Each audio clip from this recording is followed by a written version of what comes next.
Chapter 23, Sections 5 and 6 of J.B. Bury's The Student's Roman Empire, Part 2. Recording by Lenny. The Student's Roman Empire, Part 2, by John Bagnell Bury. Chapter 23, Nerva and Trajan and the Conquest of Dacia, 96 to 117 A.D. Sections 5 and 6. Section 5, Organization of Dacia. Dacia differed, in one important respect, from the other provinces of the empire. It was bounded on three sides by territory that was not Roman, and thus resembled a peninsula of civilization jutting out into a barbarian sea. The land between the Danube and the Theiss was left to the Jezages and never formed part of the empire, so that Dacia was thus separated from Pannonia. In fact, Dacia was an eccentric position thrown out from the natural Danube frontier. It is generally thought that Trajan was guilty of a political error in occupying it, but perhaps the error rather consisted in not going further. Certainly the annexation of Jazygia seemed called for in order to complete a continuous line of frontier from the Rhine to the Pruth or Dniester. It is to be observed that the Dacian province did not extend as far east as the Pruth. It included Transylvania, the Banat, and western Wallachia. In eastern Wallachia and Moldavia there are no remains of Roman civilization, and while they were included in the Roman sphere of influence, they can hardly have belonged to the province. The remains of fortifications between the Pruth and the Dniester in modern Bessarabia have been discovered, but do not necessarily imply that the Dacian province extended so far. The native population of Dacia was exhausted by the wars, and the greater part of what remained was driven out by Trajan, probably into the eastern regions beyond the Ilotus. One of the scenes on the pillar represents the fugitives going forth from their homes. A few were allowed to remain in Transylvania, but they were isolated and gradually disappeared.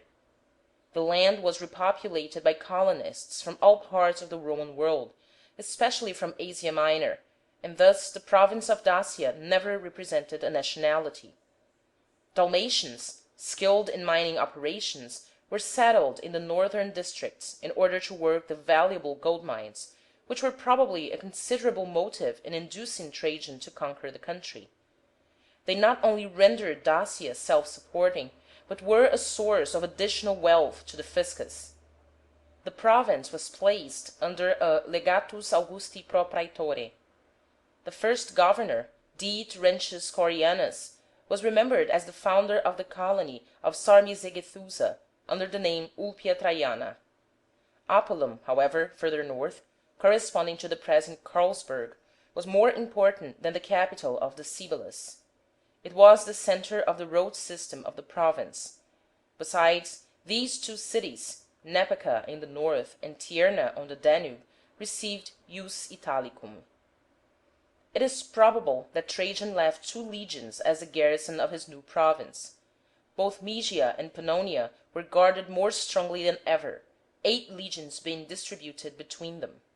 One of the great consequences of the Dacian war was the shifting of the military center of gravity in Europe from the Rhine to the Danube.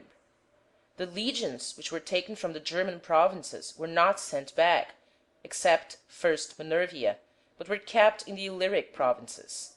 Here Trajan made a new administrative arrangement. As Domitian had divided Maesia, so he broke up Pannonia into an upper and lower province, each under a legatus. In Lower Pannonia he established a military station at Acumincum, close to the confluence of the Theiss and the Danube, in order to be a check on the Jezages. In connection with Trajan's reorganization of these provinces, some new towns were founded, for example Marcianopolis, called after his sister Marciana, and Nicopolis on the Danube. Many old towns were enlarged or improved, such as Poetovio in Pannonia, Ratiaria near Widin, Serdica, Sofia, Oescus. The stations of the army of Lower Maesia were now fixed at Novae and Durostorum, Silistria. The Dobruja district at the mouth of the Danube seems to have been excluded by Trajan from the province, though it was included in the following reign. The remains of a threefold system of ramparts of earth and stone running eastward from the Danube below Durostorum to the sea near Tomae have been discovered, and there are reasons for attributing the fortification to Trajan. One of the most distinct results of the Dacian conquest was that it stifled all thoughts of insurrection among the Thracians, whose restless spirits were no longer fomented by free kinsmen in the north.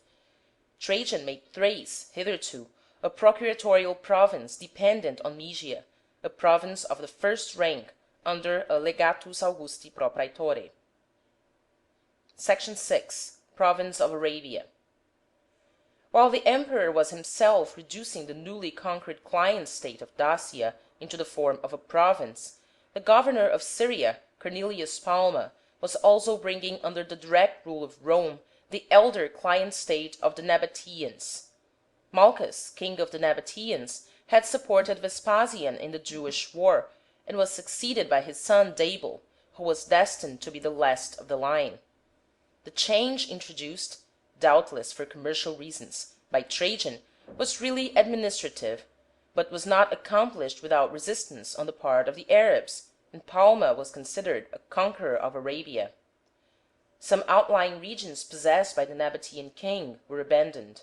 Damascus was annexed to the province of Syria, and the rest of the kingdom was organized as an imperial province under a legatus Augusti pro praetore, who commanded a legion which was stationed at Bostra. The province is often called Arabia Petraea, from the important city of Petra.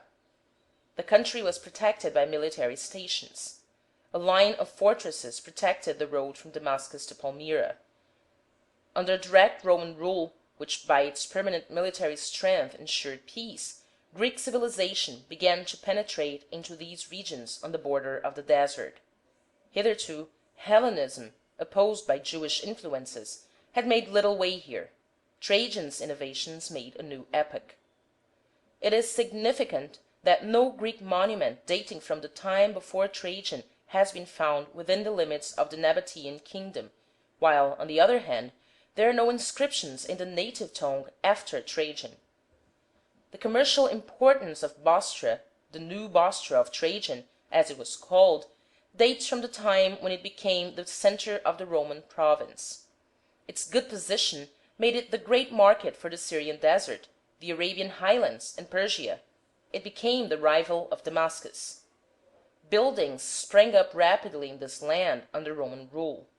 New towns arose, symmetrically built, adorned with palaces and temples, theatres and baths, aqueducts and triumphal arches.